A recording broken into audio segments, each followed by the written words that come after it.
What's up, gamers? The Red Dragon here, and we are checking out the latest Battlefield 3 patch notes. So the list just went live, and this thing has some pretty good changes. Some of them are fairly major. So I'm going to go through here, give you the things that I think are the most important out of this patch note listing.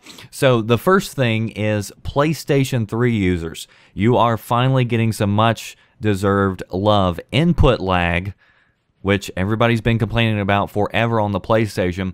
They say they finally found a way to significantly improve the situation for all players. So input lag being addressed. Also, audio stability. A lot of people have been complaining that their audio would just drop out mid-game and not pick back up. So this has also been addressed. Audio and input lag.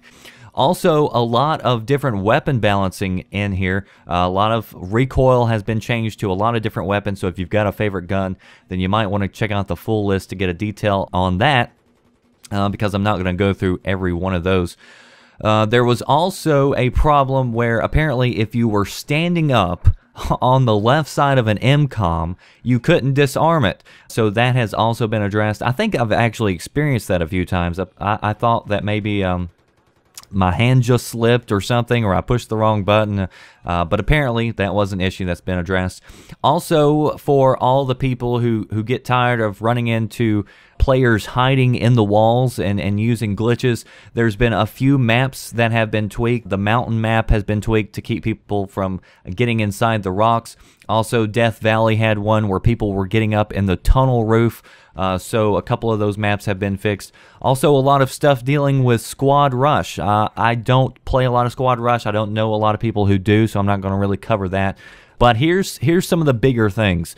Gunship. So the Gunship, the view in the AC-130 where it's black and white and everybody just lights up like a Christmas tree, that view is no longer available. So they have removed that FLIR view. So now it's going to be a lot more difficult to spot enemies on the ground. They said it was just way too easy to see enemies, so it was just a balancing act that they did. So they're going to remove that view so that it becomes a little bit more difficult.